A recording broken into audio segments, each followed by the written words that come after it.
program in partnership with B Schools.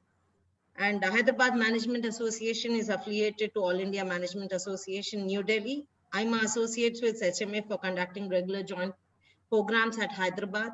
This year, we have signed an MOU with Krishna Prasad Foundation for MSME and Entrepreneur Desk, which will give consultancies to MSMEs units. Our lead bank, SBI, is ready to finance MSME sector. If you need any funds further for scaling up your business also, so MSME SBI is willing to help us out. And we also started various initiations like Social Impact Desk, International Desk, where we would be connecting with international desk across the opportunities for businesses across the other countries, and also for the professional networking in form of internships and all. So the platform is open for all. We assure you this is going to be a successful. And now I request our Vice President Ramchandra Garu to please take over and introduce the speakers. Thank you all. Thank you all.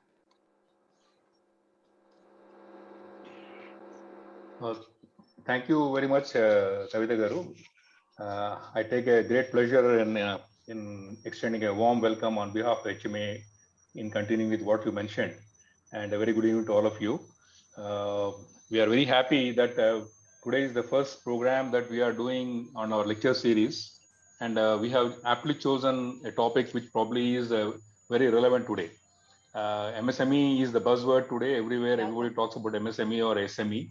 And National Stock Exchange has been very nice that they have volunteered to be with us and support us. And in the first step, they have agreed to have a series of lectures, starting with the one we're planning today. And we have none other than the head of the regional head of South India, Mr. B. Gauri Shankar, as one of the keynote speaker, the main speaker today for today's session. To talk briefly about him, Sri Gauri Shankar, he is the regional head and vice president cadre for the entire South India on the National Stock Exchange of India Limited. He basically is a holder of master's degree in business administration in international business from BHU. He has more than 15 years of experience in Indian capital markets and has worked in various roles in NSE. He has got a comprehensive knowledge and understanding of listed derivatives and exchange traded products. His specialties include listed derivatives, business development, new product designing, and derivative pricing. In his current role, he spearheads the business development of all the exchange products, education initiatives, and listings in educative and SME listings in the southern region. He has almost put about 78 years experience in this, and I am sure he has got a tremendous amount of knowledge, which probably we'll be too happy to listen to and try to get ourselves educated. The idea here was that when the SMEs are existing, some platform is needed, somebody is needed to handhold them, see that they scale their levels. We talk today about more of startups and much more in a different way, but SME, I think, still forms the core sector where probably the economy is going around about it. I'm sure, sir, after this particular training, this program of what do you talk, I'm sure some of us will get motivated and we'll probably be going forward. And to probably motivate us further, we have another speaker by name is Sanjay Banka. Madam has already told about him, and they have really chosen a wonderful project in the sense that under the name of Banka Bayalu, which basically looks at the environment aspect. Their motto is stronger, healthier, and greener in India. And they can be said as they are a pioneer in the water sanitation and hygiene. They are aptly termed it as WASH infrastructure. They have been creating several innovative products, especially trying to convert the fecal matters or even the discharges into a very environmental friendly material, and also probably generate little amount of the gas, etc., and all that. Sanjay Banka is the executive chairman of Banka Bayalu Limited and a strong propagator of the SDGs, Social Development Goal on water and sanitation. With an academic background in sciences, humanities, human rights, law, and business management, he has a strong understanding of society, economy, and polity, along with the technology and sustainable development. Professionally, he worked in a family business, startups, MNCs, and co-founded Banka Bayalu with his spouse, Namita Banka. I have seen her video, and it's very inspiring, saying that how they really went about going from a jewelry business to this activity, which will probably be not so easily be accepted. The Bayalu is an effortless on-site sanitation system whereby the fecal matter is converted to water and biogas in different biodigester tanks with the help of bacterial culture. All the solutions are environment friendly and have circulatory or hot with the input as reusable water and biosolids. He is well versed in development of humanitarian problem, primary issues of water and sanitation. He always takes a great sort of initiative to look at the development of school children, workers, and the marginalized society existing around us. And he's very much in favor of eradicating the open defecation and avoid and provide affordable waste treatment. In fact, there is also another plus point of Mr. Sanjay. He's a very prolific writer and a speaker. That really attracted me also, saying that probably we'll keep associating with him later on again. And authored many a piece of on sustainable wash, as already spoken extensively, including at the UN. He's a member of many international committees and councils and put Banka Bayalu on the global map. He's an astute financial professional, successfully led for the first probably the SME in the IPO SME using the NSE platform in 2018, and then migrate into a larger platform today. I have seen the share value also is being quoted around 72 rupees. I think looking very strong. So he's, I think, the man who belongs to the people, planet, and profit. So welcome you, sir. I think it's a great pleasure in having you today to probably share your experience on how exactly we have to go about and trying to tap this particular the financial instrument using the NSE platform. And I have another dignitary. My name is Parth Shah. Welcome you, sir. Good morning, good evening, and welcome to you, sir. He's belonging to Shreni Shares Private Limited as a director. He's been a brainchild in merchant banking division, Shreni Shares and Private Limited. His focus areas valuations, SME listing, open offers, and corporate advisory. He has a total work experience of 7 years in capital market. Earlier, he worked as vice president in HEM Investment Banking Division for 2 years. Previous to that, he was associate vice president in Pandamath Group, focused on SME listing for 2 years. He's the MBA graduate from a BSc Institute, which I think is quite unique and has diversified and immense expertise in the working of SME sector. He has previously worked as in the BSc Limited for 2 years in the SME department. Apart from this, he has been a topper from the Mumbai University and has the qualifications in CMT, CAT, and ATMA, which are probably some sort of feathers in his cap. We feel very privileged, sir, to have you here. And today, when we are also thinking that SME is one of the buzzword, 3 of you here, I'm sure, will be setting up a beautiful amount of discussion here and probably throwing a great amount of light to all of us. And hopefully, we'll get educated at the end of the day. At the end of the session, we'll have fairly good amount of takeaways. So with this, I now request Sri Gauri Shankar Garu to take over and please deliver his valuable address. Thank you very much. Thank you, Ramchandraji, for the kind introduction and setting up the context for today's session. Respected dignitaries from HMA, Kavita Garu, Geeta Garu, co-speakers Sanjay Ji, Parth Shah, office bearers and members of HMA, entrepreneurs from the state, ladies and gentlemen. It gives me immense pleasure to be here on this webinar presenting on listing and fundraising for SME on NSE Emerge. This is one topic which is very close to my heart, to this August gathering, and I would like to thank Hyderabad Management Association for giving us this opportunity to join them and address you all. I hope you all are taking care and doing well in this pandemic. We are going through a tough time, an unprecedented time that we are in, and there is a lot of uncertainty in the business and market out there. While everyone is actually getting prepared to live with the new order and learning ways to get back to work, the immediate challenge that SMEs would, in fact, every corporate that will have to deal with is managing their finances, particularly small and medium enterprises.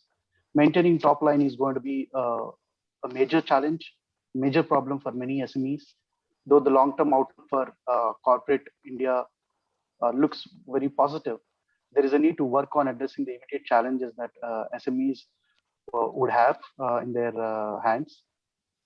So to begin my presentation, let me share my screen.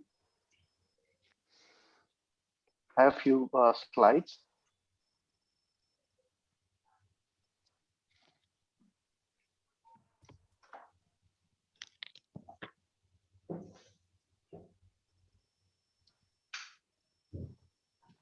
Yeah. Are you able to see the slide?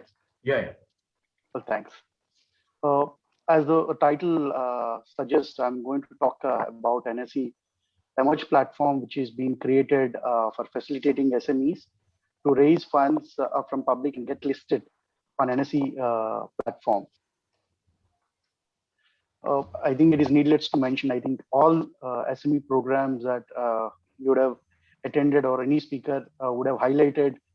I think this is one must slide, that the kind of contribution that SMEs really do in the economy. They play a very important role in any developing nation's economy. They are considered to be the backbone of the economy. They contribute significantly to the employment, GDP, export, you name any economic indicator, their contribution is major. In spite of having such a high significance in the economy, SMEs face many problems, particularly with fundraising to meet their long-term requirements. SMEs had very limited source of funds prior to NSE Emerge, which again come along with the limits on their amount and the tenure of supply. I assume many of you would be aware that we already have a platform where larger corporates are already listed after raising funds from public, which is also known as main board listing platform. However, it would be very difficult for SMEs to satisfy the eligibility criteria, norms, and cost of listing, because of which they were unable to raise equity from public. And this actually triggered the need for creating an additional alternative and efficient sources of funding for SMEs, because of which NSE Emerge has come into existence. The Prime Minister's task force in 2010 recommended setting up of dedicated stock exchanges for small and medium enterprises to enable themselves to raise equity capital for their growth and expansion needs, which was otherwise available only to relatively larger corporates. So the ecosystem was created such that large number of SMEs could easily meet the eligibility criteria and access public equity just like any larger corporate on stock exchanges. Subsequently, SEBI has led down the regulations for the governance of SME exchange, the entire platform, which actually led to setting up of NSE Emerge in the year 2012. NSE Emerge platform has been created to facilitate the growth and development of SMEs in India to meet their long-term funding requirements.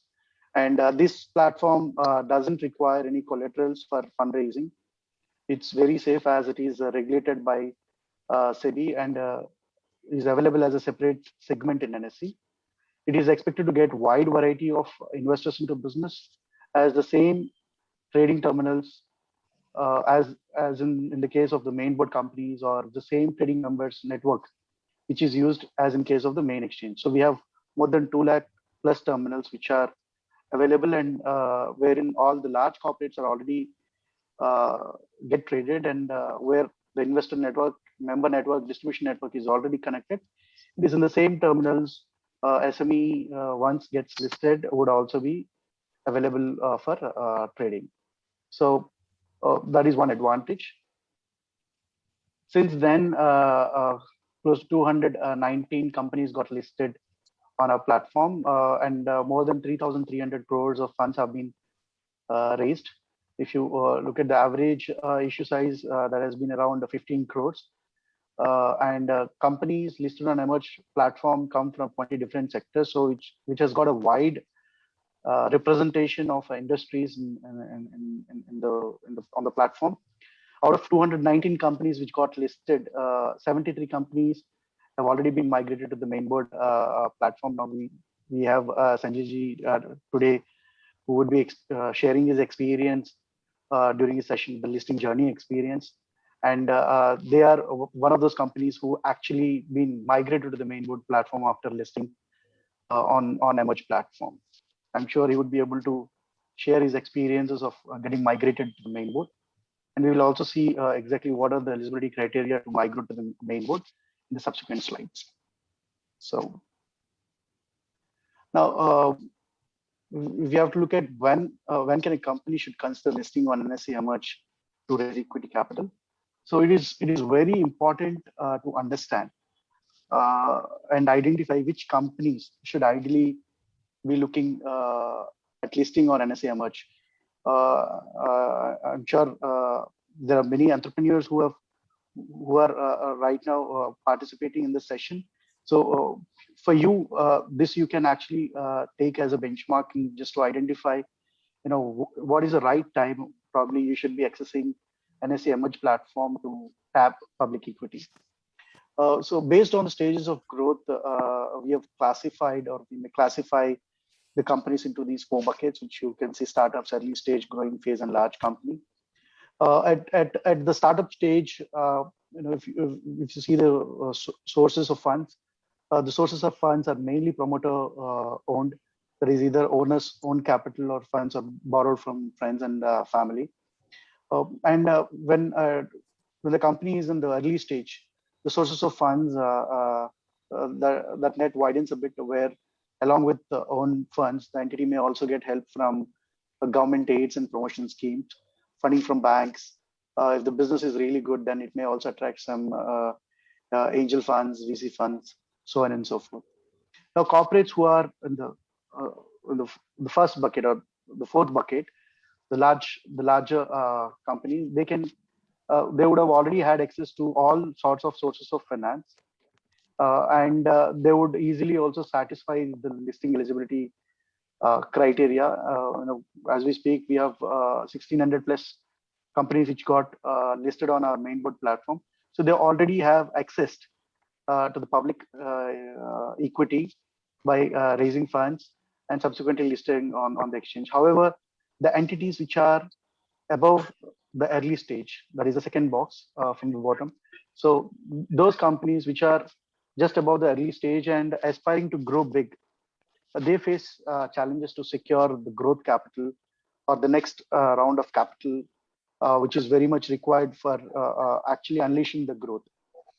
So the popular source of funds at this stage are banks. They will, of course, will have limits to the extent to which they can actually lend to corporates.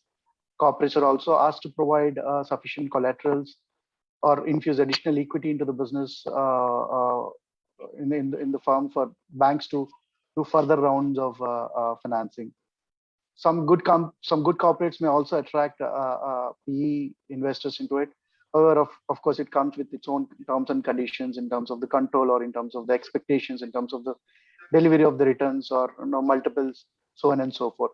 And of course, end of the day, even the PE investors also would want to have an exit. Then, then that again, there is a challenge to find another investor. So, if a company which is in this growing phase, who want to move from early stage to growing phase, and who are stuck with who have limitations of sources of funding and who are in growth trajectory, they ideally should be considering themselves for accessing this particular platform, listing on NSE Emerge. So if you think that you fall in this bracket of growing phase, you should look at this platform. Now, having understood or identified at what stage that you should access public equity, let's have a look at what is the eligibility criteria for a SME to access public equity or list on NSE Emerge. So like I've said in the beginning, the entire ecosystem has been created in such a way that more and more small and medium enterprises can access public equity. And public equity is always available for corporate India, but however, which is known as mainboard platform, the eligibility criteria was pretty high, which many of the SMEs were not able to kind of fulfill. So SEBI, in their framework of eligibility criteria, has given a lot of relaxations in terms of the eligibility criteria, the compliance requirements, which we will see in the subsequent slides. So this is the first one, which makes many SMEs qualifying to look at NSE Emerge platform. So post issue paid up capital on the face value of the company should not exceed 25 crores. That is what the rule says. So any corporate which is having paid up capital on the face value even less than 10 crores also can access NSE Emerge platform. Does this mean a company cannot raise more capital beyond 25 crores? The answer is no. If your business if the business can command premium, the issue size could even as high as 100 crores. We had IPOs or SMEs corporates who have raised such amounts. And other eligibility criteria that the company would be required to meet is the company should have a minimum 3 years of operational history, 3 years existence, and out of which 2 years has to be positive cash accruals, and the company should have a positive net worth. These are the eligibility criteria which is prescribed by NSE. Now, if you look at the regulatory framework which is prescribed, apart from the eligibility criteria, what are the unique features of this platform which also sets up apart or makes it unique for SMEs or makes it accommodable for SMEs? Let's have a look at them. The first one is an IPO on Emerge. In the process of IPO, there would be investors who would be subscribing to the shares. So there has to be minimum 50 allottees in the issue, whereas on the main board, if you see, it is 1,000. There has to be 1,000 investors or allottees who should have got the allotment. In case of SME Emerge, it is just 50. DRHP is in the same format, how it is drafted hearing prospectus. It is prepared in the same format like in case of the main board company also. However, the filing happens with the exchange, whereas in case of the main board, the filing happens with SEBI. So again, there would be time on the time there is a saving that happens, or with the entire process of listing, the timelines would come down to that effect. And another unique thing is 100% underwriting to provide peace of mind to the corporates who are going or who have gone ahead with the listing, out of which 15% has to be underwritten mandatorily by the merchant banker. And the remaining 85%, the merchant bankers may choose to underwrite, or they may rope in some QIB or some institution to underwrite the remaining 85%. That again provides a peace of mind to corporates. Corporate should dilute at least 25% of their stake to the retail. They should offer at least 25%. And there would be a market making for 3 years. This is again unique to this platform. When I say market making, once the company issues a IPO and they're through, it gets listed and the stocks get traded in the secondary market.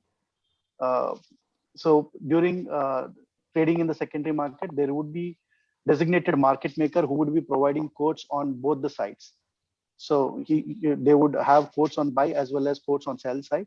So at any point of time, existing investors, shareholders who want to have an exit or liquidate their shares, they can actually sell in the market. There would be ready counter buy quote, which would be quoted by this market maker. And similarly, the investors or the prospective investors who have missed the IPO or who want to get into the shares of this company, there would be a seller in the form of market maker who would be providing the quote with some bare minimum bid-ask spreads. So again, it's a peace of mind to the investors, both existing as well as prospective investors, that there will be liquidity which will be ensured, and this happens for a period of 3 years. When we look at post-listing compliance, again, that is relaxed in terms of submissions. Here, in case of SME, there's only half-yearly audited accounts need to be submitted instead of quarterly, which is the requirement on the main board. Again, they're saving costs on the compliance. And the results simply can be published on the website instead of any print journal. So that again, the cost saving for SMEs. However, corporate governance norms are same as in case of the main board. There's no deviation there. SMEs can migrate to main board subject to meeting the eligibility criteria at no additional cost. Like I've already mentioned, 73 companies have already migrated to the main board. And Yes, in terms of the investment, again, this is unique to this platform where the minimum application size is in the multiple of 1 lakh. So if someone wants to subscribe in the IPO, the size will be at least minimum of 1 lakh rupees. Again, this is a differentiating factor from the main board. I'm sure many of you would have applied in the IPOs where on the main board where the lot size is different. And even when you look at the trading lot, so if you want to buy and sell subsequent to allotment of shares or you want to do a fresh purchase also, that has to be in the lot size of 1 lakh rupees. So these are the two differentiating factors again in terms of trading pattern.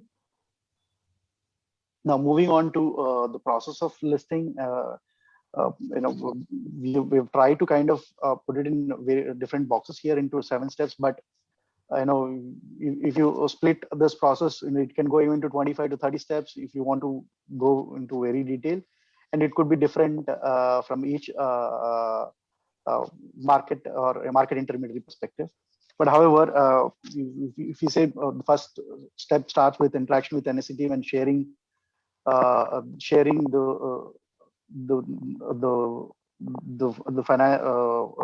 accounts and financial statements to see whether preliminary check in terms of eligibility criteria that we do. Once that is done, there will be appointment of intermediaries that would happen by the corporate. So this appointment of intermediaries, one of the most intermediary in the whole listing process is merchant banker. Today we have Pacha, who is representing Shreni shares, and again merchant banker. So they play merchant bankers play a very important role in the entire scheme of things in terms of right from preparing the DRHP document to corporate restructuring or to doing the road shows for the issue or connecting to the prospective investors. And also connecting with other intermediaries such as RTA, depositories, market maker. So they will be one of the important nodal points and the intermediaries who would connect with other intermediaries, and also they would underwrite. They have a minimum mandatory 15% underwriting obligation also. And subsequent to that, merchant bank, the company prepares the offer document, and the DRHP is filed with NSE. Once the DRHP is filed with NSE, the NSE would start, the listing compliance team would do the due diligence. And if it is found satisfied, then in principle approval is granted. Subsequent to that, IPO would be open. Once the IPO is done, allotment is done, the listing happens. On the day of listing, the company starts getting traded in the secondary market. When we look at what is the advantages that the issuers or basically the corporates or the SMEs would get by listing themselves on NSE-MH, you can say the benefits are multifold. First one is listing is of course efficient and cost-effective form of raising capital because equity financing lowers the debt burden, leading to lower financing costs and healthier balance sheets of the SMEs. For debt financing from banks, SMEs require a commitment of collaterals. SMEs will have to pay interest at a fixed rate and service the debt for a long period till the repayment, irrespective of the business cycle. And SMEs assets are also subject to attachment for recovery if principal or debt are not paid. Whereas equity capital is the equity and investor in equity capital is like a partner for the SME. No compulsion or no obligation to pay interest on equity, and the investors also reaps the benefit if the company performs well in terms of the appreciation of the share price. The equity capital is also a one-time cost of raising it. If the cost is apportioned over a long period, then the cost of capital is insignificant. And I'm sure many of you would be knowing both debt and equity capital are equally important. Both are essential for any company. Every SME requires to maintain proper mix of debt and equity ratios to have a healthier balance sheets. I think high visibility is one factor, whether that is an SME or a main board or a larger company, that is very much important. However, for an SME, the budgets in terms of for doing the visibility may not be that high, but as a process of listing, going for public issue of capital, basically there is a greater public awareness that is gained through media coverage, publicly filed DRHP documents on the stock exchange, and also the coverage of stocks by the stock sector investment analyst who would be writing reports on the company. And like I've already mentioned, the existing network, in the same network, this shares also would be traded. So it attracts a lot of eyeballs on the screen company. So this can also result into more diversified group of investors, which is of course on a long term is beneficial for the company. And generally, a listed entity is considered to secure a higher credibility ranking than an unlisted one. Once the company is listed, it is perceived as a big and credible, as the company is governed by a market regulator. And also, listing process ensures due diligence of the company, and also transparency increases. So an increased visibility coupled with credibility helps the entity in adding and winning new clients, new geographies, which would also result in valuations of the company. And if a company is not listed, the value of its shares is recorded, is as recorded in the books, and has no yardstick to measure it in the market. However, once the company is listed, the market determines the value of the stock, and a good performance by the company is rewarded in terms of the appreciation of share price. This helps in knowing the true value of the company when the price is determined by the market. If today we hear about XYZ slipped from second richest to third richest, it doesn't mean that their cash and bank accounts have come down or increased. It's basically the value of shares that which they actually hold gives them the valuations. And corporate governance, as part of the process of the entire listing, SMEs are also required to adopt norms of corporate governance, which is aimed at ensuring transparency and fair conduct. Again, that helps the entity in the long run. We mentioned about migration to the main board. NSE Emerge platform is also considered as a stepping stone for many SMEs to emerge big on the main board platform. Corporates, after spending 2 years on Emerge platform and having a paid up capital at value of 10 to 25 crores and market cap more than 25 crores, are eligible to migrate to the main board platform, subject to meeting other eligibility criteria, which is applicable for main board listing also. So experience gained in terms of regulatory environment, disclosures, submissions, and compliance on Emerge, etc. That could be a learning platform for corporates aiming to list on the main board platform. Also, it is relatively less expensive for corporates to list on Emerge platform rather than probably migrate to the main board rather than going directly to the main board. I'm sure Sanjay ji is going to share his experience of migration to the main board.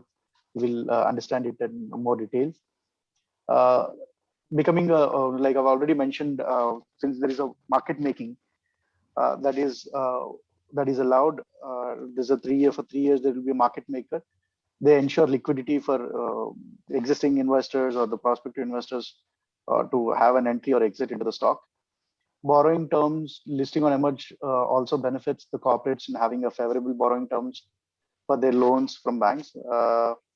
So due to increased visibility and credibility, and also access to the alternative source of finance, that is equity, this all helps in actually having a favorable terms from borrowing terms from banks, and also helps in increased lending limits by banks once the company gets listed. And I think once listed, shares takes the form of currency for M&A deals, mergers and acquisitions, without affecting the cash flows. Simply, both the companies can work out on the ratio of exchange and M&A deals. One of the major challenges that SMEs face is in retaining the talent pool. I think once the company is listed, the company can offer ESOPs to performing employees as an incentive without really impacting the cash flows of the company. And also it helps them in attracting talent from the market once the company is listed. And once listed, the company's valuations are determined by the market, and they also take the form of collaterals and for further round of borrowing from the banks. So there are the benefits to issuers once they are listed are multifold, and we will also see in the next two sessions on how it is going to actually benefit in detail. And as far as the awareness initiatives are concerned from NSE, we work with professional bodies, industry associations, and in fact, today's session is one part of one such initiative where we engage or try to spread the awareness about the platform. The platform is almost 9-year-old, and we have till date 219 companies got listed, and it has got much more potential in terms of the thousands of corporates who can actually access this platform. That is what we strongly believe, and that is the reason why we actively engage in doing this initiative awareness sessions. And also we have tie-ups with various state governments, wherein even the governments also created budgets for subsidizing some of the expenses as part of the listing. Even they have created a corpus to participate in the IPOs of the SMEs which come from their state. This is about the index, Nifty SME Emerge Index, which was launched in 2017. I'm sure many of you would be aware of Nifty 50. Nifty 50 reflects the collective performance of the companies, the top 50 companies which got listed on NSE. This index, NSE Emerge Index, this shows the collective performance of all the stocks which are listed on Emerge platform. This was started the base value of 1,000 in 2016, and as on 30th April, it was around 2,000 plus levels. And if the awareness doesn't stop here and at this session, because if you need any further details, we have an office in Hyderabad also. And with that, that brings to the end of my presentation. Before I conclude, I would like to thank Sanjay Bankaji, Executive Chairman, Banka Bailu, and Parsha from Shreni Shares for accepting to join us in this joint initiative of HMA and NSE. That actually brings that brings the complete perspective to the table in terms of exchange perspective, in terms of the regulations, merchant banker perspective, in terms of how exactly the entire process would go through and how they should get prepared. And of course, nothing beats the experiential sharing session of already existing listed company. So I would like to conclude my presentation by saying it is a platform.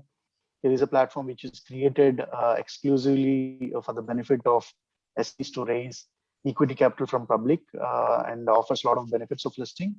If you think that you fall in that growth phase bucket, then you should look at accessing this particular platform. We would be more than happy to kind of do repeated sessions on this, or if you have any queries also, we'll take up towards the end of the session as how it is structured. And yeah, thank you for patiently listening to my presentation. And once again, I would like to thank the entire team at Hyderabad Management Association for giving us this wonderful opportunity. Over to you, Ramchandraji. Thank you very much, Gauri Shankar sir. I think it was a beautiful explanation that you gave.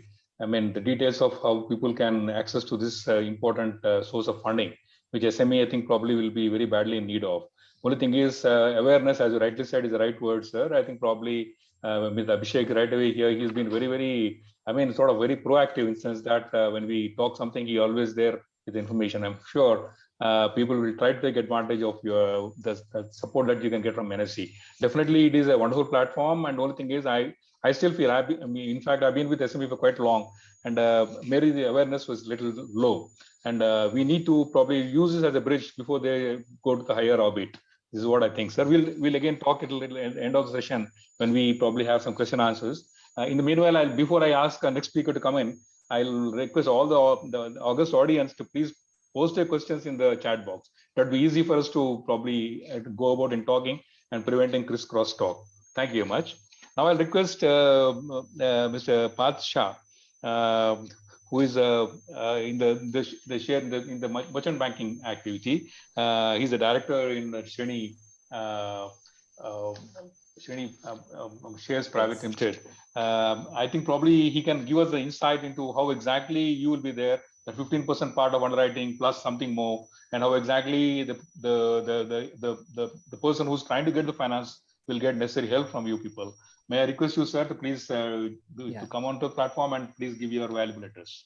Thank you. Yeah, thank you so much, first of all, for inviting me via the Hyderabad Management Association, and secondly to like the entire team of NSE for helping this across.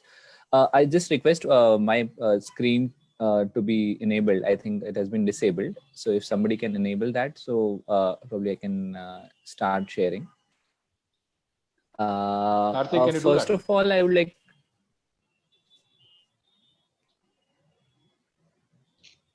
So first of all, I think Gauri Shankar has set up a nice tone for today's presentation in detail, that what is how to get listed, what is the eligibility criteria, how what is the thought process. So I would just touch upon some issues so that we have the entire things in detail. First of all, I would like to share what are the myths that all the entrepreneurs have. Now, firstly, as an SME company, I think still it's disabled. I think if somebody can help me out, it would be really great. Or probably. Karthik, I will just call Karthik and I'll get it. Yeah, ask him, please. No problem. We can continue till that point of time. Should not be a problem. So basically, some of the myths that entrepreneurs have is like. Firstly, regulatory compliances. See, post listing, my regulatory compliances are going to go up, and it requires a lot of pricing as well as resources to manage this, and we are not ready for it. So as Gauri Shankar told, that the compliances are not that much. It's the thought that we have to comply with many authorities. We just have to do a half-yearly audit, and we have to do the board meetings that are required. Apart from that, there is no as such additional regulatory criteria that has been imposed.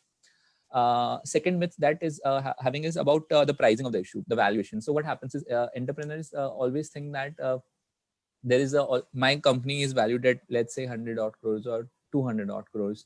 But at this point of time, my net worth is quite less. Let's say my net worth is 10 crores, but I have a lot of land bank. I have a lot of other assets. I have a lot of intangibles. Then why not I should value at the start at 100 crores or so basically this gap that is there, that creates a lot of discussion between the investor and the entrepreneur. So first, entrepreneur should think that he should leave something for investors on the table.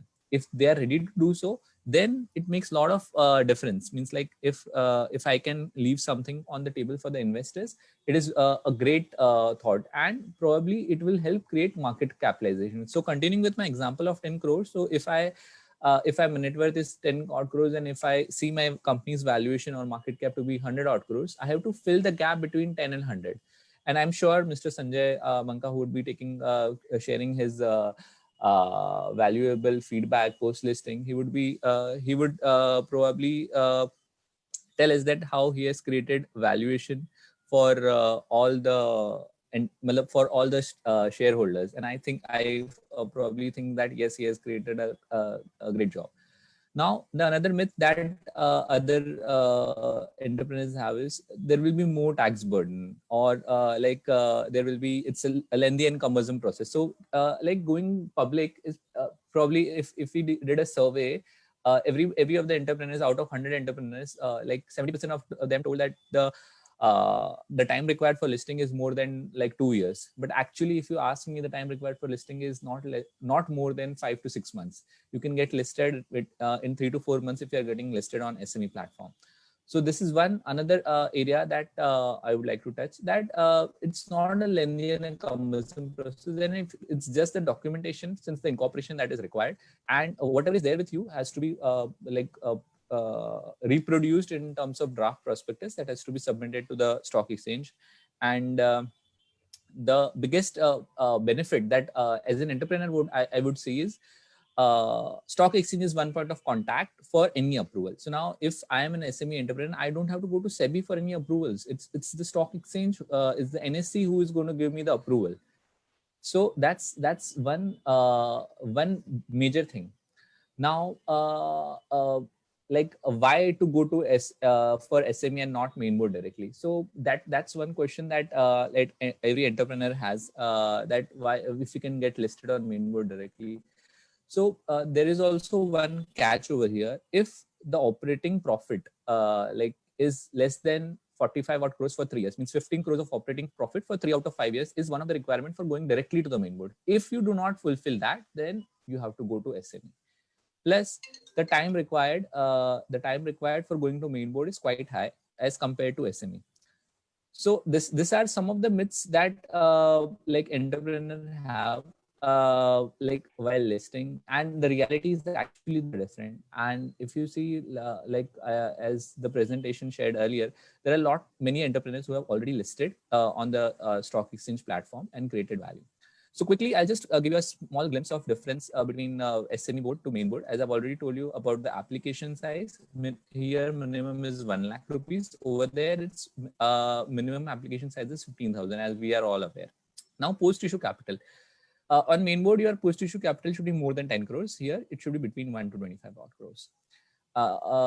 Like compliances, yes, over here it is half yearly, and on the main board, it is quarterly. Now, underwriting aspect. So over here, the underwriting is obviously a soft underwriting, because it's like what happens is, firstly, the merchant banker will assess all your financials. And based on the financials, he will only come up with a size that what is the size of IPO that's going to happen.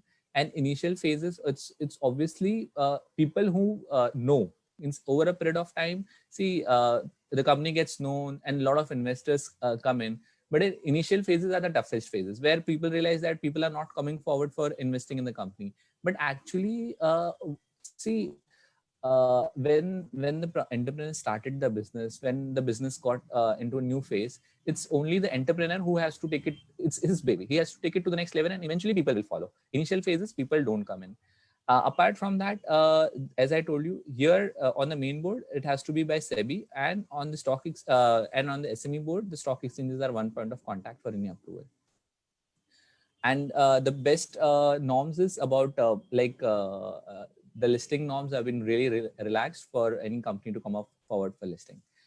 I would quickly, I'll not go through benefits of listing. I think Gauri has taken through in great detail. Only one point I would like to highlight is value maximization. So market cap. So I would just take some small numbers. 3 years back, entrepreneur got listed on NSE Image platform. The market cap was around 30 odd crores. And the profitability of the company was around 3 odd crores, right? Eventually, in this 3 years, what has happened, the profitability has been doubled, but market cap has been gone from 30 odd crores to 100 odd crores. So see the valuation gap that was there and how it got abridged by listing. So now the profitability is around 7 odd crores, but the market cap is 100 odd crores. They are getting a P of around 15 to 17 for since the company is migrated to main board. So that's how value unlocking will happen. And that's how all the investors start getting added. In initial phases of SME listing, usually the P multiple is around 8 to 10 or maybe less than 10 because the entrepreneurs are known in their wider circles, but for a stock exchange, they're quite new.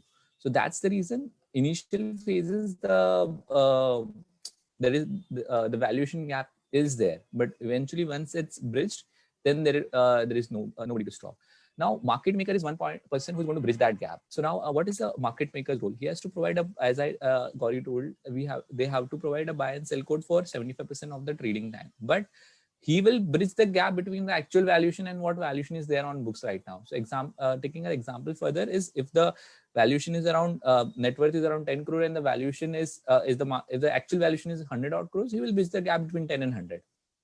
So that's the overall plus point, overall the benefit of listing. As far as the listing process is concerned, it's very simple. Like how I'll just take a minute on it. So how as an entrepreneur, you have to like sign a mandate with a merchant banker. He will do the due diligence. He will prepare the offer document. Means the process is that in the process due diligence, he will take all the documents that like you have made from incorporation or your ITR returns, promoter group, and it's basically a 300-page document has to be prepared and it has to be submitted to the stock exchange. And there are a lot of other intermediaries involved in the process. In this, your like accounts have to be restated. You have to take NOC from all the lenders. And like overall, there is a structuring that has to happen. So basically, as an entrepreneur, we don't probably have structured the company really well in terms of a number of shares to be issued, because it's a private limited company, and of course it should go like that. But once it is into limited, then it has to be structured well to ensure that we meet all the guidelines. So board composition. So basically, we have to ensure that 50% of the board is independent and the relevant committees has been made. Apart from that, as a due diligence process, we have to ensure that the document that is going for public contains all the relevant information as well as disclosure. So anybody who wants to go through the offer document can go through, and the guidelines have been met through. So these are all the intermediaries involved: the depositories, underwriters, market makers, and the other agencies. But I would say one thing to the entrepreneurs who would like to get listed is merchant banker is one point of contact for your every work. So now at any point of time, you just have to ensure that the merchant banker will play the role of coordinating with all the agencies and ensuring the listing has been done. And post listing, he has to ensure that market making is happening for the next 3 years. So this is also as per the regulatory criteria. So now merchant banker has been posed a bigger role. Plus, overall, the theme is that now if you see the markets are heated up. So now a lot of entrepreneurs are coming up for listing. So this next 2 years are going to be magical years. So like if since like we are doing this SME listing since last 10 years. So 16, 17 were that years, and now we are seeing the same things. 21, 22 are going to be those years where like you will see euphoria of SME listings. So I would be looking forward for like if there are any more questions. This is just a small roadmap of how the diligence would go. From document collection, there will be legal vetting, then filing of drop prospectus and approval from ROC. This is a simple process that has to be followed, and the merchant banker will be one point of contact. And this is one company that I would say we have listed on NSE Merge platform. Simple, somebody in the chat box have asked for it with a simple example. So at the time of listing, the market cap was around 29 odd crores. Currently, the market cap is 300 odd crores. If you see the financials have changed from, if you see in 2019, it was around 16 lakhs of profit. Here it is like now 9 crore of profit after tax with a like top line of around 29 odd crores. So see the valuation that has changed. And you will see a lot of bigger names coming up and investing into this. A lot of PMS and a lot of AIFs are also invested in this company. So this is how value creation happens over a period of time. And I would be happy to take a lot of many companies public, and my credentials are like over here. And I'm really thankful for inviting me, and I'll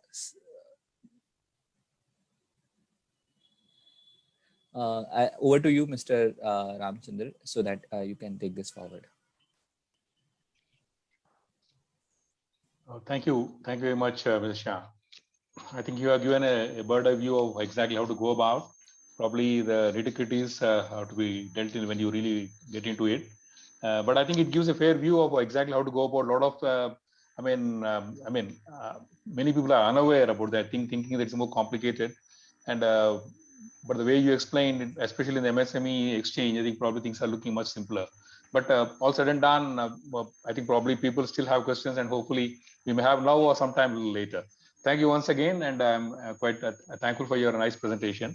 Now I'll request our other friend, our valuable speaker, Mr. Banka, please take over. And Sanjay Bankaji, I think probably he will probably give us a little insight over the practical aspects of how really he went about, and what were the issues he faced, how exactly he overcame them, and probably with the difficulty that he found out and then how he resolved them, probably it will be a better eye opener to the people who probably think of adapting to this particular mode of financing. So please, Sanjay Bankaji, thank you for your time and your presence here today. Thank you. Please take over, and I'll request you to please give you a valuable presentation. Thank you, Mr. Ramchandar. Yeah, so while Mr. Gauri Shankar and Mr. Parth Shah talked about the process, the framework, the eligibility, everything, I'm happy to share the journey of Banka Biolo in its IPO. And let me start with an anecdote. So when we founded the company in 2012-13, rather in 2012, and we were scouting for investments that time, 2012-13, when the investors would ask what would be the exit route, and the moment they would say IPO, we would say impossible.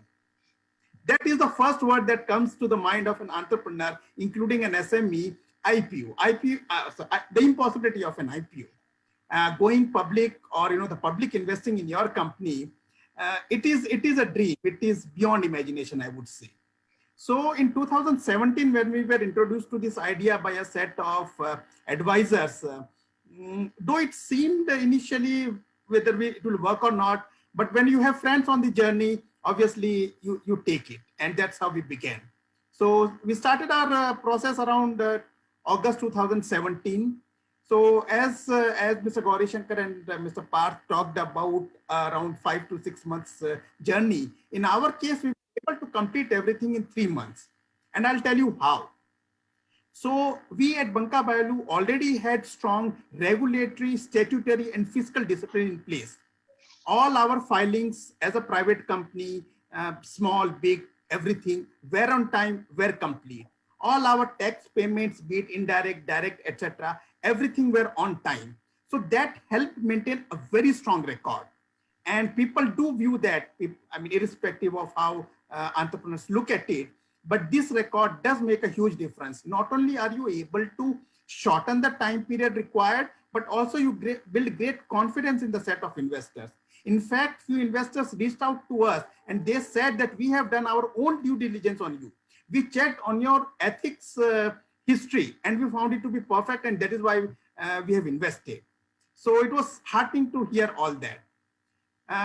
Now, one small caveat I would like to share with all the potential companies is that you cannot rely completely on the public in the SME IPO. You need to have a set of investors pre-planned who would be there, and then the public comes along with. Now, let's say, for example, we have had these large names, ICICI, Direct Securities, etc., coming in. So they stand by their name. Whereas for SME, it's not so much. So you need to have a set of friends, family, investors who would be there, and then the public joins hands. So that is how it works. So we had a few gentlemen who took large chunks of the IPO in early 2018, and who are fund managers, and they invested in their personal capacity. So that is how the confidence got built, and the general public also came along with. It was a nice journey, obviously, and we completely relied on outside. I mean, there was no insider investing, which was told that sometimes is the norm, but in our case, complete pure money coming in from actual investors, and they got their benefit over a period of time. So just to talk about, because Mr. Rajendra talked about numbers, etc. So we were around 18 crore in terms of revenue in 2017-18 at the time of IPO, and we were valued at 50 crore. So this 12.5 crore were offered we raised at that point of time for 1/4 of the company at 115. It worked well, etc. The journey, thereafter has been also very fabulous, I would say. So 2018-19, we more than doubled the revenue. That was the effect of the IPO proceeds. And then it has been a growing journey. Obviously, your profits, etc., grow up. And already Mr. Gauri Shankar and Parth have talked about the visibility, the credibility. More banks came forward to lend. We came out of the CGT MSC. And not only that, I mean, our credit lines also increased. In fact, we took ECB also, external commercial borrowing also last year. So huge amount of visibility, credibility, etc. It is a big plus. We already had something. We were internationally, globally acclaimed, and then this builds up on that.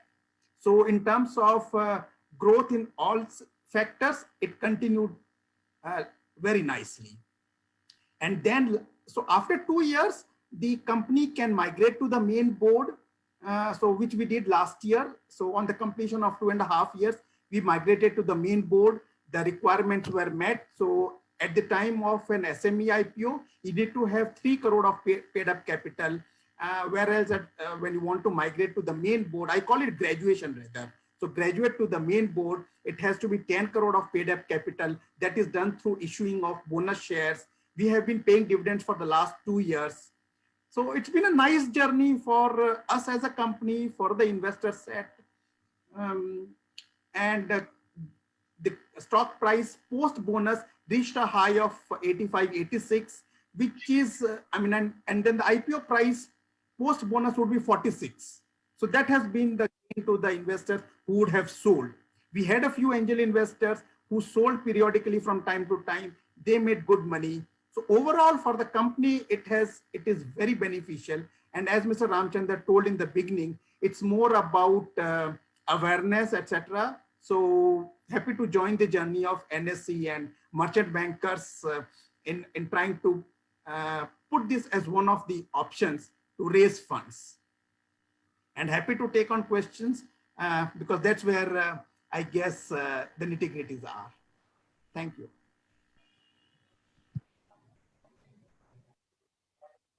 Yeah, thank you, Sanjay ji. I think you have given a wonderful experience, and I'm really fascinated when I'm hearing your story because you talked about CGT MSME. I think CGT MSME is a loan probably less than 2 crores, and probably only 2020 less than 1 crore. And then you have graduated from that level to the level of the mainframe of of the NSE. It speaks that really how NSE really helped you in climbing the ladder in your growth. I think it is really a wonderful example. And you also told that what is important is documentation is important, and you have done wonderful documentation earlier. So you have saved time, and probably that is one of the reasons most people keep on thinking about it. How long will it take to go about? Now, I think, thank you, sir, once again. I think it was really a beautiful sort of journey that you have explained to all of us.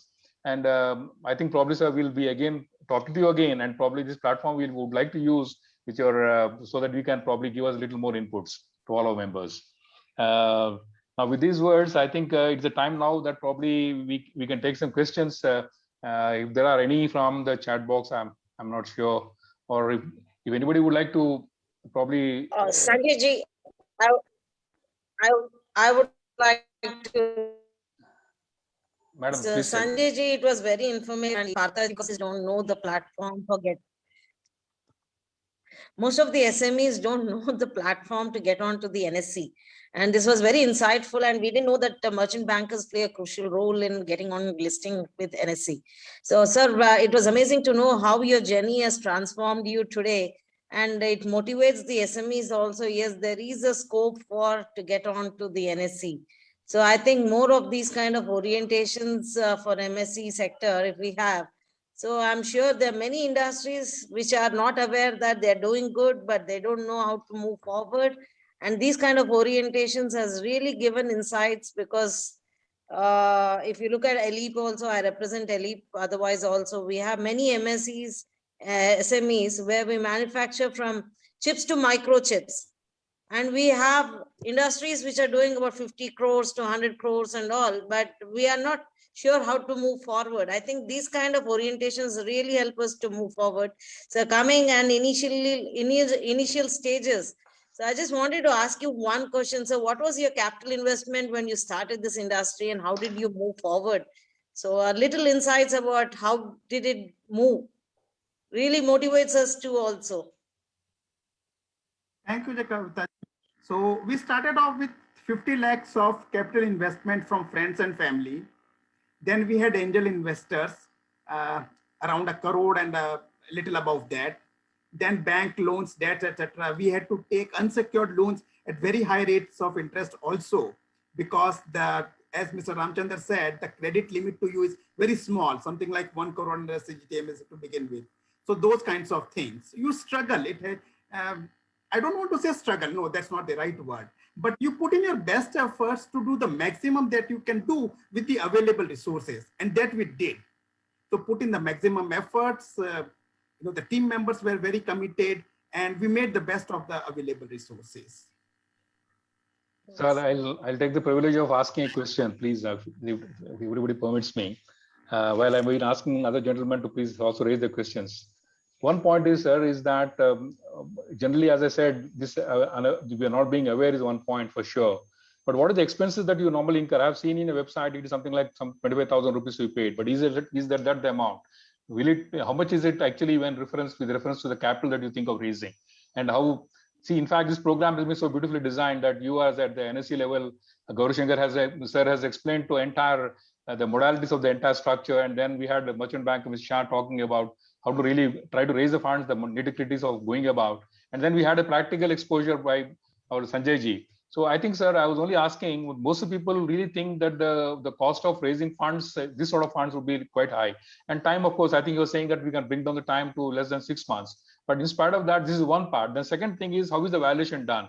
Now, I think even the case of Sanjay, I think he was saying initially it was around 20 crores, then it was end up to 100 crores. And how this particular thing was done, what is the method of valuation? Is it similar to what startups do, or looking at future cash flows, or is it based on asset based? I don't know. This is, I think, one problem probably the most people would like to know, because the SMEs, they do perform. They have turnovers of not less than 20-30 crores. But then when it comes to this particular taking step forward, I think maybe Gaurashankar Garu may kindly please elaborate a little more on how exactly this happens. So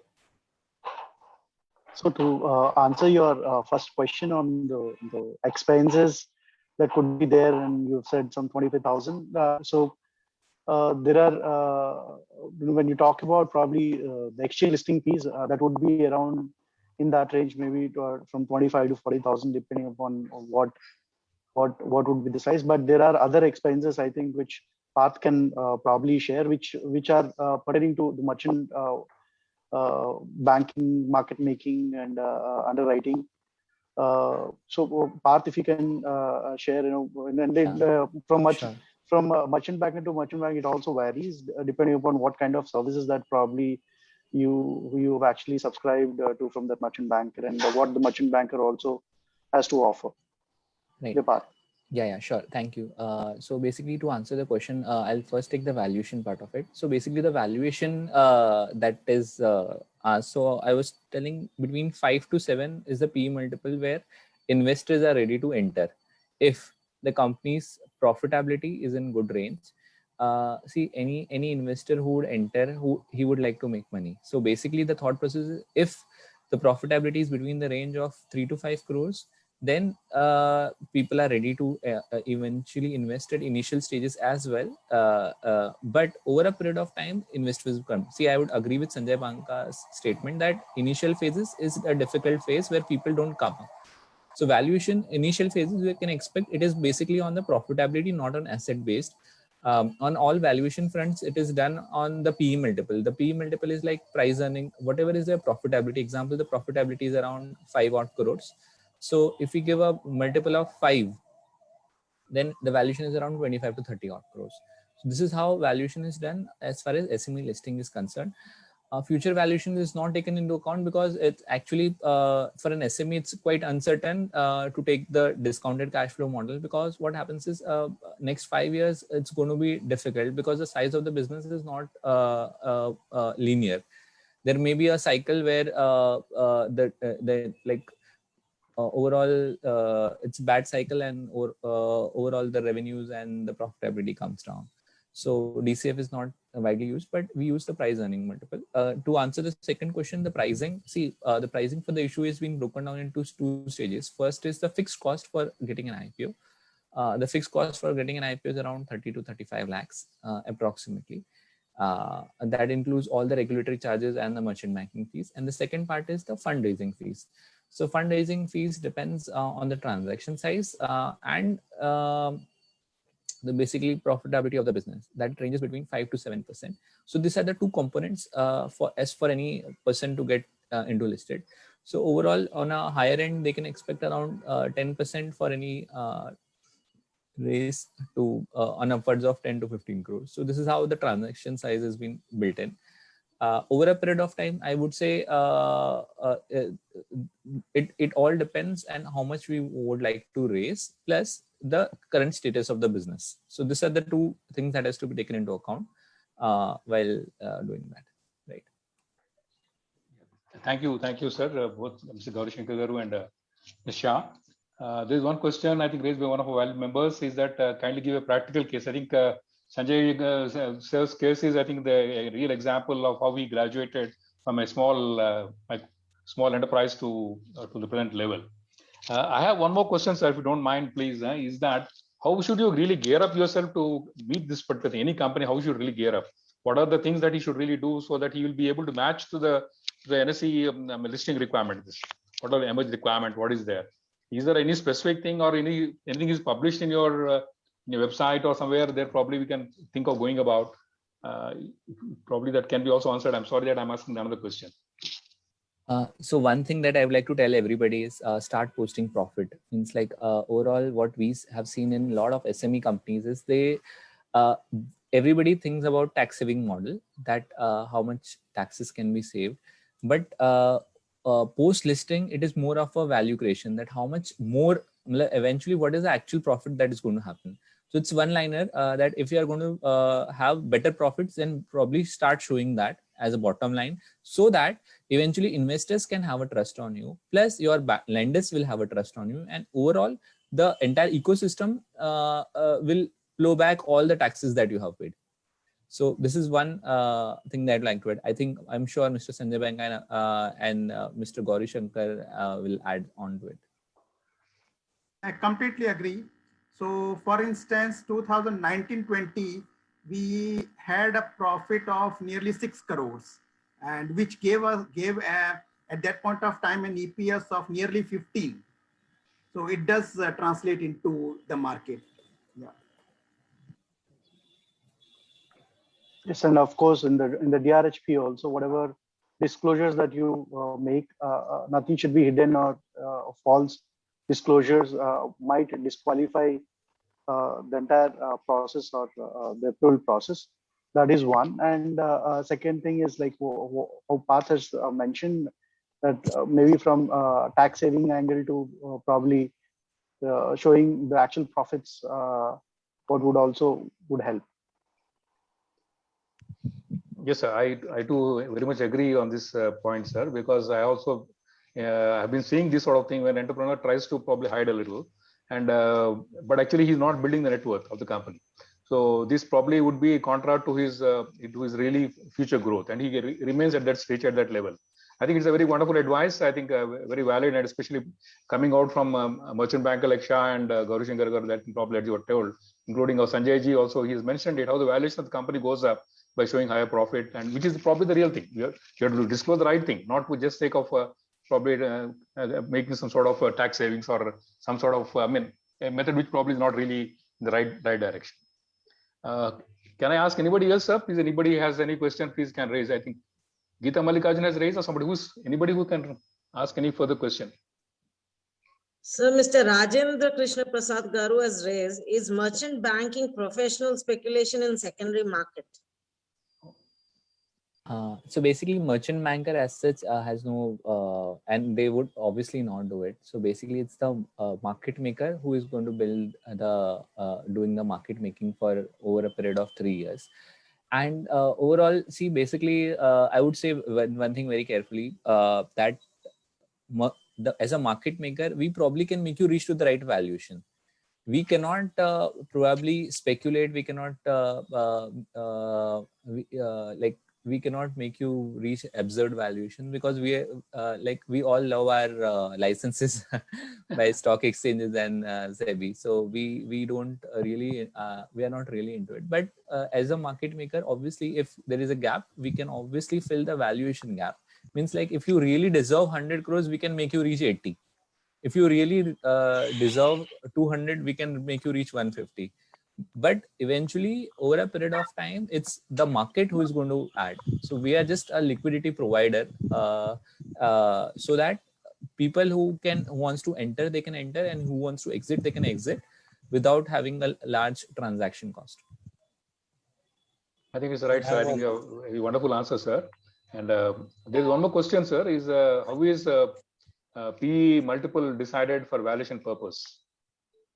So PE multiple is dependent on industry to industry, and it's basically so basically what we do is like we take similar companies, or maybe like slightly higher companies listed on the main board. We take the average PE multiple of that sectors. If it's a unique sector, means like it's not listed before, then probably we have to judge from the company to company. So example, it's currently all the IT companies on like stock exchange are trading around 20 to 25 PE multiple on the main board. So if any IT company comes in and asks on SME listing, we may probably provide them a 10 PE multiple, a 50% of what is offered on the main board, because that's how the over a period of time they have a like a roadmap to reach it to 20. So this is how overall it is decided. It is basically sector to sector. Yes, sir. I have one question, sir. Can I ask? Hello. Yes, sir, please. Yes, sir. Sir, good evening to the audience. I mean, to all the speakers. And kindly be brief, sir. Audience. Kindly be brief. Kindly be brief. Yes, sir. Sir, basically, when your when the SME sector is being focused, my point is that SME has a wide range of products. Like some get into agri, or some into clothing, some into unorganized sector, most of the thing. So now, is there any platform where, see, the financials of SMEs are not like corporates, obviously, because some will be proprietorship or partnership. Can there be a point where it can be leveraged to the level of, submission to NSEs? Is there a platform where our financials will be leveraged, because ours is mostly into like proprietorship or partnership? So I would say sorry to interrupt you. I think can I answer it? So basically yes, now, NSE has done one more wonderful thing I can tell you. They have been leaders. They have been the thought leaders in this segment. So what NSE has done is they have allowed proprietorship track record also to be considered while you are taking listing to NSE. So basically, if it's a proprietorship, partnership, or LLP or any other form, that track record will be considered.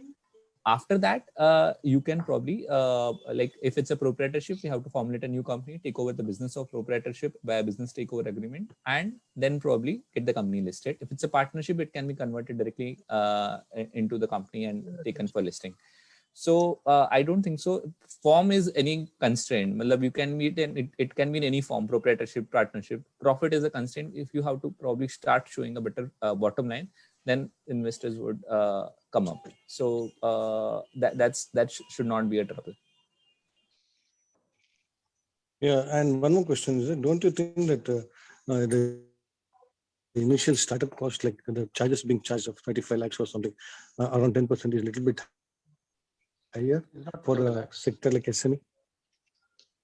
So basically, see what happens is there are fixed costs into the system. So basically, the fixed cost is fixed irrelevant of. So example, if we go for a main board transaction, so for a main board IPO, the minimum fixed cost is around minimum 2.5 to 3 crores. If you compare that cost with an SME, it is like a 10% off compared to the main board. So if we compare, and plus after 2 years, the company is in which way is going to migrate to the main board without any additional as such cost that is required. So if you compare the listing as per se cost, I would say it is very reasonable. And if you compare everywhere else across the world, also it is quite reasonable. Second, as far as 10% is the fundraising cost. So basically, usually what happens is on the main board, the kitty usually there is a fundraising cost between 3 to 4%. On SME board, it is higher. Taking into consideration, there is see, basically the multiples are wide, because what happens is nobody knows what's going to happen. So it's just the range that I've said, between 5 to 10%. If the company is really good, some investors the fundraising cost could be even less. But if the company is not in shape, then probably the fundraising cost is higher. So fixed cost is fixed, irrelevant of the transaction size. Plus, yes, the fundraising cost is there. So that's how this has been built. Is there any subsidy by the central government for the cost? I mean, sometimes central government gives support to the SME, that if you're onboarding into a bigger platforms, will subsidize some part. Is there any kind of subsidies as such? So I think like Mr. Gauri Shankar can probably provide like if it's basically not central, but the state governments has given subsidies from region to region. I think like a lot of states have provided, and I think NSC are in working with many of the state governments to subsidize the. So example, I'm just giving one example. Gujarat government has given a subsidy of 5 lakh rupees for any company to get listed on SME. Oh. So Okay. similar things I think is with different governments also, but I think I am not the right person. I think Mr. Gauri Shankar or Mr. Abhishek, either of them probably can guide. Can It you is enlighten almost on the Telangana policy? Yeah. No, I don't think so. So it may be a very exceptional case of Gujarat, but governments do not help or support in the fundraise that way. Now, just coming to the fundraising cost, as Mr. Parth was saying, so again, what he talked about 10% or let's say 5 to 10%, that's on the higher side.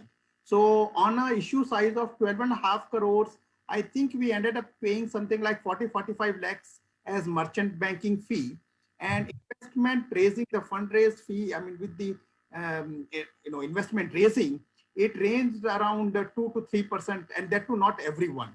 So it could be much lower as well. I mean, if you have direct investors, there is hardly any fee, or there is very little fee. Yeah, I totally agree with Sanjay ji. If you have investors, then probably you don't have to pay that fees. But only is the transaction, there is the transaction charge that has to be paid. Means like example, as I told you, 30 lakhs is the transaction charge for doing the IPO. Plus, if you have got your own investors, then I think there is no fundraising fee as well. So example, if you're bringing a 10 crore IPO and you have a couple of investors who are going to put in funds, then there is no as such fees. Your IPO is over in that 30 lakh rupees. That's it. Nothing more than that. Okay. But anyhow, to add up to my question, to Mr. Abhishek would be, is there any policy as such, just for my knowledge, that Telangana government is giving any kind of subsidy?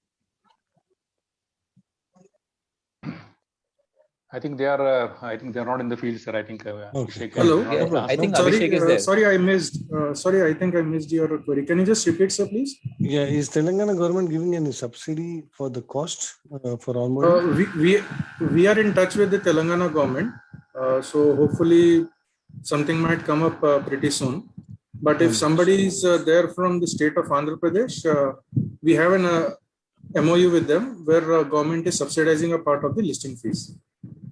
Okay, thank you. So I request you all to please post the question on the chat box. The convener will take up the questions and post it to the team, sir.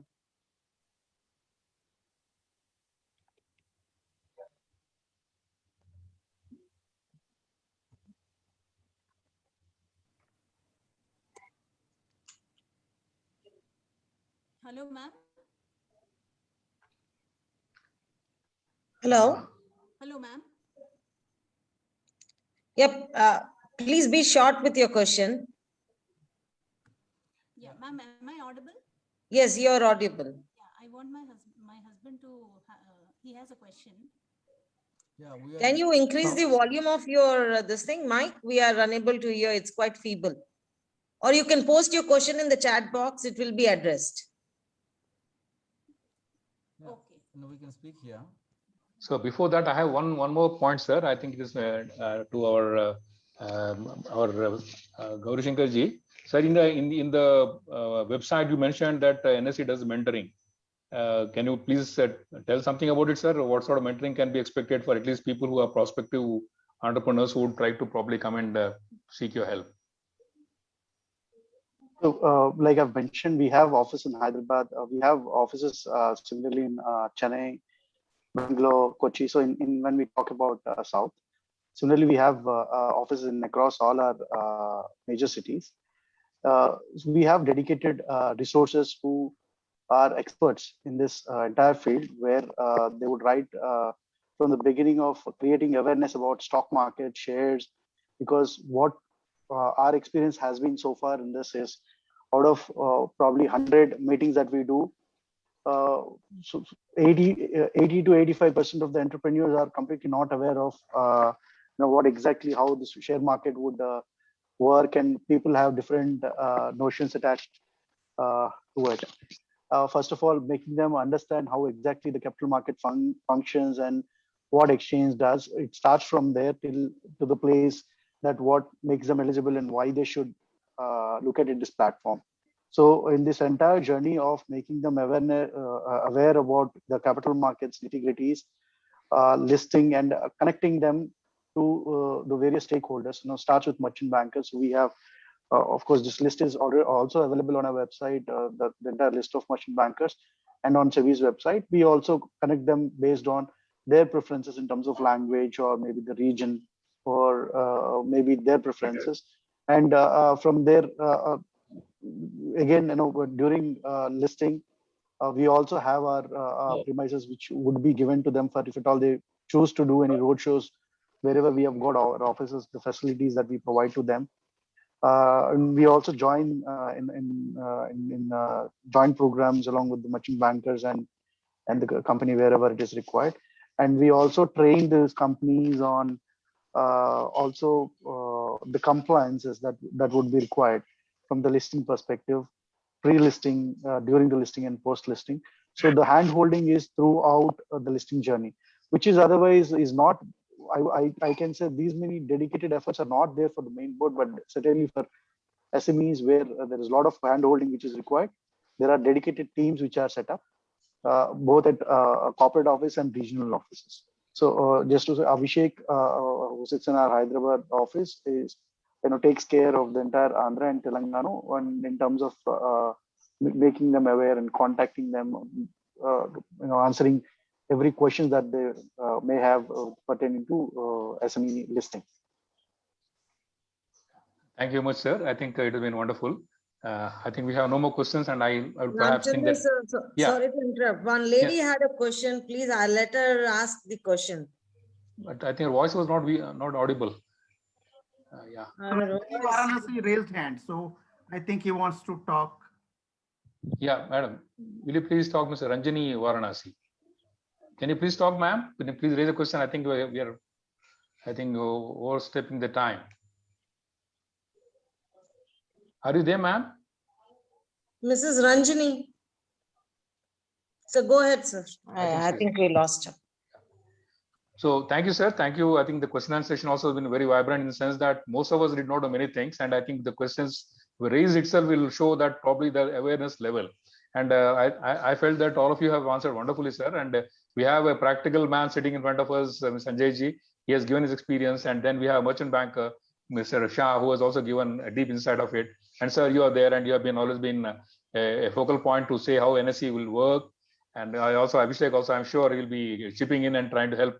And we also look at from a chain point of view, look forward to have some more session like this and to make this awareness a little more better.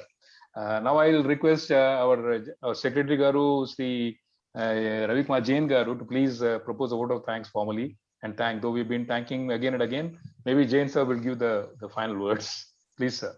Please take Thank you so much, Ramchandra Garu. As you said, you have thanked many a times, and any amount of thanking is not sufficient for the kind of value add that our guests have done today.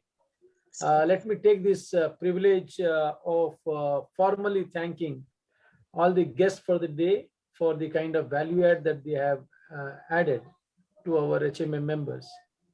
Gauri Shankar ji, Sanjay Bankaji and Parth Ji. I must say the way the session was planned, where Gauri Shankar Ji gave a keynote on essentially what NSE has in store for all promising MSMEs and how they can tap into a resource of public funds through NSE's platform called Emerge. Now that's a huge information that he has given, and then followed by Mr. Parth Shah's session on nitty-gritty, a step-by-step process detailing of how one can go. It was more like a hand-holding session, which gave detailed description and detailed step-by-step analysis or step-by-step process for going and with the process of raising funds. And towards the end, we had Bankaji. In fact, this is like a showstopper where he says, yes, there is a platform, then how to go to the platform, and then there is a showstopper says, yes, I have been on the platform. I think the structuring was superb, and Sanjay Ji, I think your experience sharing has benefited a lot of us, because most of our members and office bearers are also MSME operators. I mean, we run our own businesses, many of us. So it is a great help. And sessions like these should continue, sir. And NSE should perhaps look at HMA, or HMA and NSE together should look at forging partnership in creating a platform. We have a MSME platform, and NSE can actually join us as principal partner in promoting this idea forward. As in one of your opening slides you have shown, the contribution of MSME is more than 29% to our GDP, and it is only going to go up with more impetus on entrepreneurship given at national policy level, and at even academic level. Institutions and organizations are promoting entrepreneurship. So entrepreneurship promotion and strengthening of MSME sector with a lot of policy frameworks, product like these, and institutions like NSE will strengthen the hands. So I think our President Garu, Vice President Garu, and our entire management committee team should follow up with your team at NSE and see how we can forge further partnership in creating a solid desk at or strengthening the existing desk at HMA powered by NSE in promoting this platform called Emerge, and helping more and more MSMEs to raise funds and tap into the public funds. Thank you so much. Your session has been very valuable, and we look forward to more such gatherings. And thanks to the office of HMA for coordinating and technically ensuring that the session went on very well. And I see representatives from NSE also. Thank you so much for being our partner in making this session a great success and reaching out to our members. Thank you so much, and looking forward to more such opportunities in future. Thank you, sir. Thank you, sir, and wishing you all a very good health and stay safe. Thank you, sir. Sir, thank you so much, sir. It was a very nice. Thank you so much. Thank you. Thanks once again, sir, all of you. Yeah. HMA office can please close the session. End the session. Okay. Okay, sir. Thank you, sir. Thank you. Good night, everybody. Good night. Good night. Thank you.